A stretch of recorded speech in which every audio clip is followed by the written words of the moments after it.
Bismillah ar-Rahman ar-Rahim. Become one with God. My loving children, you need to reflect on each explanation of the dhikr and the ways of worship, ibadat, and prayer. There are millions of ways to worship God, but God is one. He is a treasure which cannot be seen by mind and desire. He has no form that can be perceived by his creations. He has no beginning or end.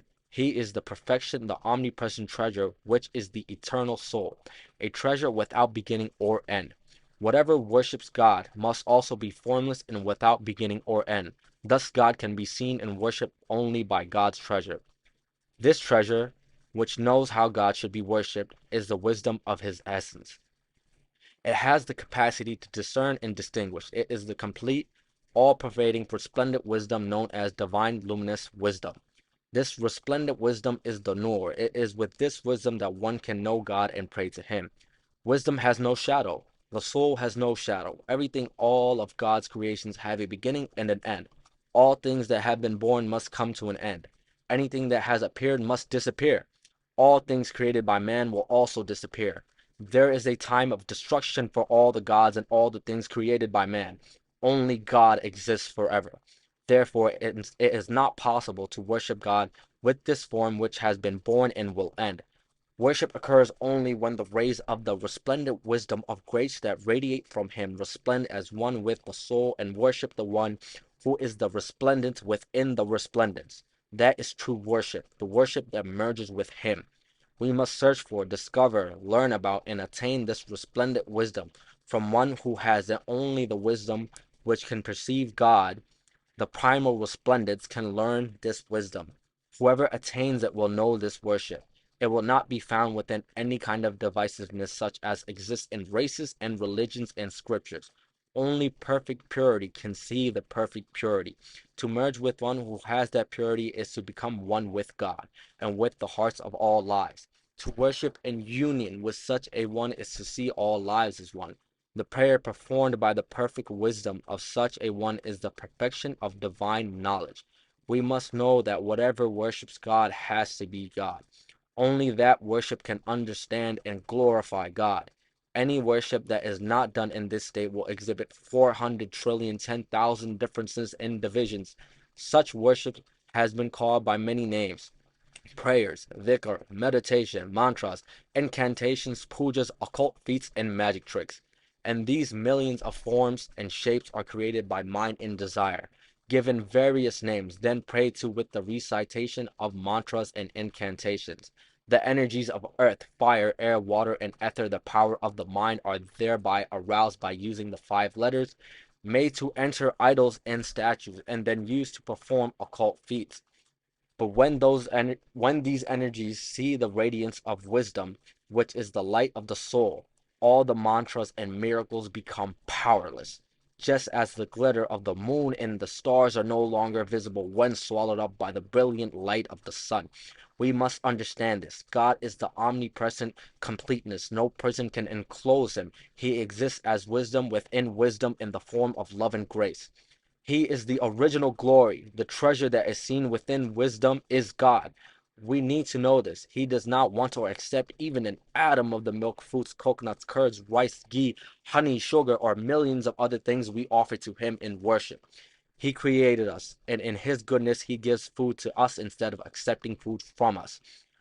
What will he accept from us? Truth, love, compassion, forbearance, tolerance, peacefulness, honesty, consciousness, God's justice, the king's justice, man's justice, and the 3,000 divine qualities. This is what he asked for, nothing else.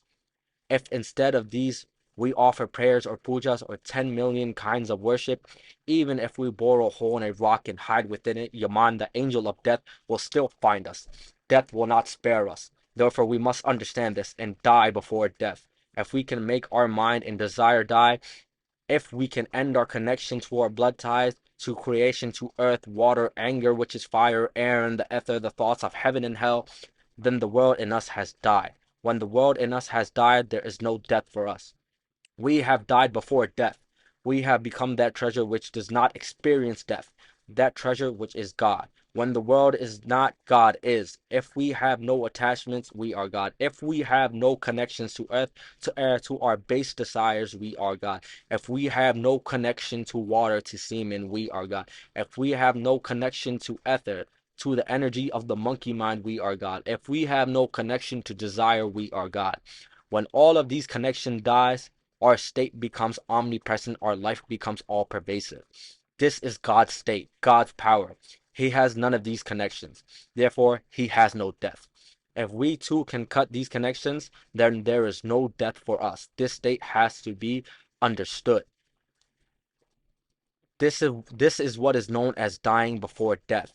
When one has attained this state, worships and prays to God, unites with God, and merges with God, that is the prayer of perfect purity.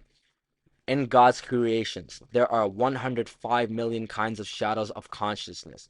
Feeling, awareness, and intellect are in the form of that shadow. Millions of creations, worms, beetles, snakes, scorpions, etc., function with just these three states of consciousness. They have feelings, which causes them to wriggle when touched. They have an awareness of their surroundings and the intellect to escape.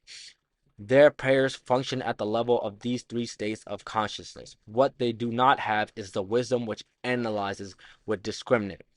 Such creatures flock together in their own groups, guided by their intellect. The way these groups pray is limited by their level of consciousness, which goes only as high as intellect. Their mind and their learning function only up to that level. Their life of desires ends there also. Countless creations function like this with only feeling, awareness, intellect, and they worship with the kind of understanding. And this kind of worship, one creation appears, then creates another and worships it. Thus, one thing which will die worships another which is dying.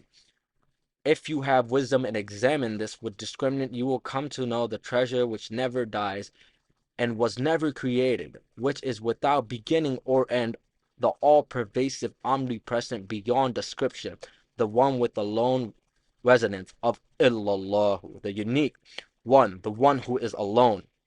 If with wisdom you can realize this one treasure and worship it, this is the worship worth learning. You must acquire the wisdom necessary to learn this kind of worship. Therefore, my children, take within your heart the mirror of wisdom of the resplendence of grace. Within that mirror, you will see the effulgence, and you will merge with that and become the effulgent light within that mirror. If you merge with the wisdom within wisdom, what you will see in that mirror will be God. He will be your form, and you will be his beauty. There will be no more world within you. Only he will be there. Not you, only he. Thus is he who sees himself, worships himself, and merges with himself.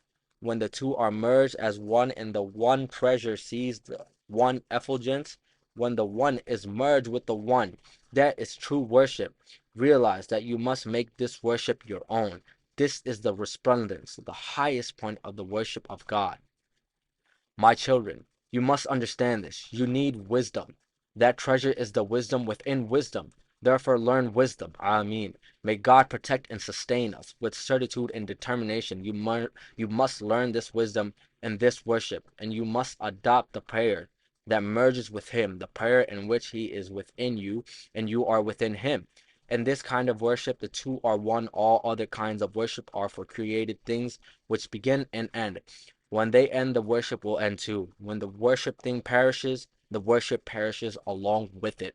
We must understand this. Ameen. May God, with His grace, grant us perfectly pure wisdom and this perfectly pure form of worship. May He protect and sustain us. May He make us merge as one with Him, just as fire consumes water. May He consume us with His grace and make us one with Him. Ameen. Ameen. Alhamdulillah. All praise is due to Him. Ameen.